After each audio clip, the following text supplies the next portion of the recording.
Senhor esteja convosco. Ele está no meio de nós. Proclamação do Evangelho de Jesus Cristo segundo Mateus. Glória a vós, Senhor. Naquele tempo, disse Jesus à multidão: O reino dos céus é ainda como uma rede lançada ao mar, e que apanha peixes de todo tipo. Quando está cheia, os pescadores puxam a rede para a praia, sentam-se e recolhem os peixes bons em cestos e jogam fora os que não prestam. Assim acontecerá no fim dos tempos. Os anjos virão para separar os homens maus dos que são justos e lançarão os maus na fornalha de fogo. E aí haverá choro e ranger de dentes. Compreendestes tudo isto? Eles responderam: Sim. Então Jesus acrescentou: Assim, pois, todo mestre da lei, que se torna discípulo do reino dos céus, é como um pai de família, que tira do seu tesouro coisas novas e velhas. Quando Jesus terminou de contar essas parábolas, partiu dali. Palavra da salvação.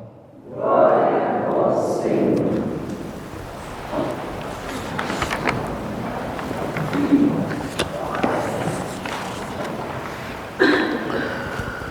Os queridos irmãos e irmãs, com esta Santa Missa, nós estamos encerrando este mês devocional dedicado ao preciosíssimo sangue de nosso Senhor Jesus Cristo.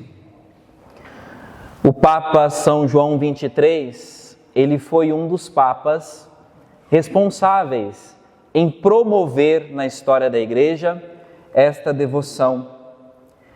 E ele escreveu uma carta apostólica para incentivar a devoção ao preciosíssimo sangue.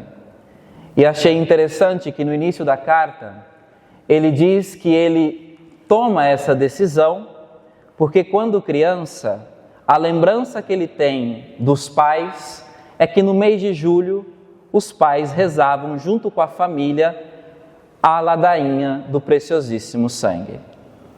Então, desde criança, João 23 foi introduzido nesta devoção. E isso é muito significativo porque é ele quem vai reconhecer, de maneira canônica, a validade da ladainha que nós rezamos ao longo desse mês todinho. É ele quem reconhece como verdadeira, é ele quem incentiva os cristãos, os católicos, a rezarem esta ladainha. E ele disse nessa carta que se infinito é o valor do sangue de Cristo, não é somente conveniente, mas é justo que a ele sejam tributadas homenagens de adoração e de amorosa gratidão por parte de todos aqueles que foram regenerados pelo sangue de Cristo. Então, é mais do que conveniente, é justo, porque grande é o valor do sangue de nosso Senhor. E ele diz que não há adoração mais perfeita ao sangue de Cristo, não há louvor mais perfeito, não há homenagem mais perfeita do que aquela que nós realizamos quando celebramos a Santa Missa. Então, não teríamos o melhor jeito de concluir esse mês a não ser rezando esta Eucaristia. Ele diz que o culto ao precioso sangue se dá sobretudo na missa, em dois momentos de maneira especial. No momento da consagração, quando o sacerdote eleva o cálice, naquela hora nós somos convidados a adorar o sangue de Cristo. E sobretudo na hora da comunhão, que é o ápice desse encontro com o nosso Senhor, do encontro com o sangue de nosso Senhor. Então, meus irmãos e irmãs, que ao longo desta missa, esse seja o nosso ímpeto. essa seja a nossa intenção. Quando na consagração eu elevar o cálice, adore como você nunca adorou. Mergulhe a sua vida neste sangue de Cristo como nunca você mergulhou. E na hora da comunhão, peça a graça que esse sangue te banhe, que esse sangue te regenere. E o Papa, ele faz uma indicação. Ele diz que quando nós recebemos a comunhão, quando nós veneramos esse sangue, nós podemos rezar uma jaculatória. A jaculatória que diz assim: o sangue de Cristo me guarde para a vida eterna. Então, que ao longo da missa, ao longo da sua adoração, nós possamos repetir isso no nosso coração: o sangue de Cristo me guarde para a vida eterna. Porque, como ouvimos no Evangelho de hoje, haverá um julgamento no fim dos tempos. Nós seremos julgados e nosso Senhor separará os peixes bons dos peixes ruins. É a imagem da salvação e da condenação eterna. Então, que o sangue de Cristo nos guarde para a vida eterna. Então, não cesse de rezar esta jaculatória, mesmo enquanto eu faço essa homilia. No seu coração, reze: Senhor, que o teu sangue me guarde para a vida eterna. Então, esta missa quer nos ajudar a viver bem esta devoção, concluindo esse mês dedicado ao precioso sangue. Mas, além desta adoração, além desta homenagem, além dessa reverência que nós somos convidados a fazer ao sangue de Cristo, eu quero também convidar a todos nós aqui a ouvirmos um pedido de Santa Catarina de Sena na carta 381, quando ela fala também do sangue de Cristo. Qual é o convite de Santa Catarina? O que ela diz? Ela diz: inebriai-vos no sangue de Cristo. O que é inebriar-se?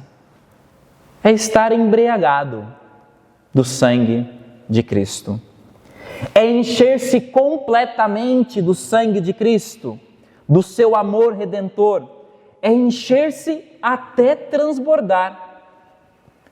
E aqui eu trago uma comparação que São João Crisóstomo ele faz da embriaguez do vinho, do álcool, para a embriaguez da graça de Deus. E aqui ele fala da graça do Espírito Santo, mas nós podemos atribuir a graça do sangue de Cristo. Ele diz assim: o vinho, o álcool, ele faz com que aquele que toma, que o bebe, perca o juízo. Não é verdade? A pessoa fica fora de si. Eu vivi uma experiência nas minhas férias. Eu estava chegando na igreja e veio em minha direção alguém totalmente fora. Ele estava, além de embriagado, ele devia estar drogado, ele devia estar tudo, né? E ele saiu da porta da igreja, eu desci do carro e ele veio na minha direção correndo como um louco mesmo assim. E se eu não saísse, ele ia esbarrar e me jogar no chão, né? Eu desviei, ele passou correndo, né? Foi para o outro lado. Depois ele voltou, eu desviei de novo. Mas ele estava louco, né? Fora de si. Pois bem, São João Crisóstomo diz: se o vinho entorpece, a graça do Espírito Santo, e aqui a graça do sangue de Cristo, ao contrário, eleva a nossa dignidade. Se o vinho arrasta para baixo, para a insensatez, para a luxúria, a graça, pelo contrário, atrai para o alto, para a sabedoria, para a pureza. O bêbado, ele tropeça, mas o embriagado da graça, ele permanece de pé, firme, ainda que enfrente muitas tormentas. Então, se inebriar da graça do sangue de Cristo é fazer esta experiência, é deixar-se ser totalmente tomado por Cristo, transformado por Cristo, consolado por Cristo. É isso que Santa Catarina está nos indicando. Mas nessa carta ela diz mais. O que acontece quando nós nos inebriamos no sangue de Cristo? Quando nós ficamos bêbados do sangue de Cristo, embriagados com o sangue de Cristo? 3 grandes graças acontecem conosco, segundo Santa Catarina. E aqui nós podemos já fazer um exame de consciência, porque nesse mês nós rezamos o mês inteirinho pedindo o sangue de Cristo para nos embriagar, não é verdade? Salvai-nos, embriagai, nos dê a graça de estarmos embriagados desse sangue. Rezamos o mês inteirinho, e isso precisa produzir frutos em nós. Que frutos são esses que se espera daqueles que estão embriagados do sangue de Cristo? Santa Catarina diz que o primeiro fruto, a primeira graça que acontece na alma embriagada do sangue, é o amor pela glória divina e pela salvação das almas. O que isso significa? Que a pessoa inebriada do sangue, ela deseja que Deus seja conhecido, amado e glorificado por todos os corações. Estar embriagado do sangue de Cristo faz com que eu deseje a salvação das pessoas, porque eu estou conhecendo o poder desse sangue, que esse sangue, nós somos salvos e redimidos por ele. Então, necessariamente, a alma que está embriagada não suporta ver um só irmão se perder. É por isso que quem está inebriado do sangue reza, sacrifica-se, prega, combate o mal, tudo para arrancar as almas do inferno e conduzi-las ao céu. Então, vejam bem, se não há esse fruto em nós, se o nosso coração não está desejando que as almas se salvem, deu ruim, deu algo de errado na vivência dessa devoção. Isso vale sobretudo para nós missionários que consagramos a vida para salvar almas. Se o teu coração não arde pela salvação das almas, é porque nos falta esse inebriar da graça do sangue de Cristo. Todos nós, batizados, somos evangelizadores.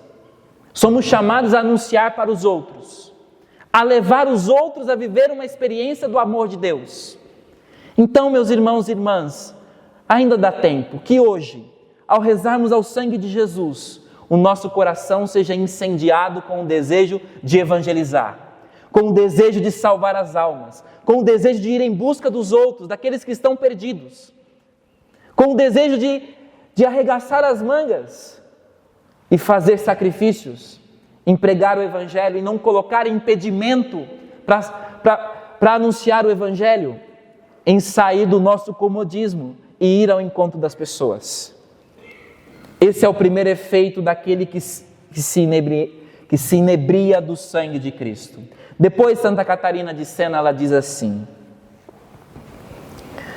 aqueles que estão inebriados no sangue se tornam fortes e pacientes, de maneira que nada perturba a alma daquele que foi inebriado do sangue de Cristo. Essas duas palavras, fortes e pacientes, aparecem nessa carta e lembra aquilo que nós, comunidade de presença, somos chamados a viver nesse tempo. Fortes, alegres e perseverantes. Pois bem, a fortaleza e a paciência, quem de nós aqui não precisa de paciência, não? Todos precisamos. Então, queres ser paciente? Queres ser forte diante das circunstâncias difíceis? Forte na tribulação? Queres ser? Busque no sangue de Cristo. Quem se inebria do sangue de Cristo é forte e paciente. Por quê? Porque essa pessoa, ela passa a ver tudo pelos olhos da fé. E na fé, tudo o que nos acontece é para a nossa santificação. Então, quem está embriagado do sangue de Cristo se torna forte, paciente, perseverante, porque sabe que tudo o que acontece é para a nossa santificação. É capaz de suportar todas as coisas. Nada tira a perturbação da alma.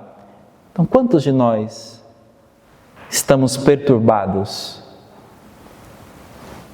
Quantas coisas nos afligem, não é verdade? Que tiram a nossa paz.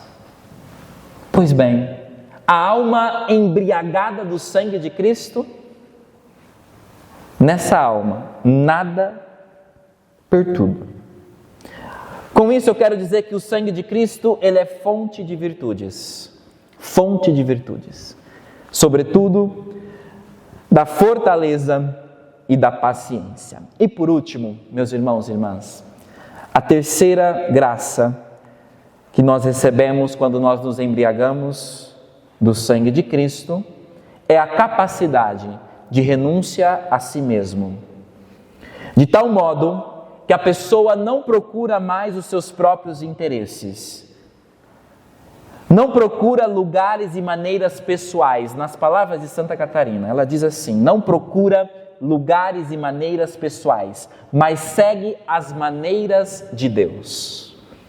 Ou seja, a pessoa, ela deixa de buscar os seus próprios interesses e se conforma aos interesses de Deus. Ela se liberta do egoísmo, do amor desordenado de si mesmo. Então, essas três graças nós queremos pedir a Deus hoje, no final desse mês dedicado ao precioso sangue. A graça de sermos apaixonados pela salvação das almas, a graça de sermos fortes e pacientes e a graça de renunciar a nós mesmos para fazer a vontade de Deus. Essas são as graças que estão contidas no sangue de Cristo. Peçamos a Deus que Ele faça frutificar esses dons em nossos corações.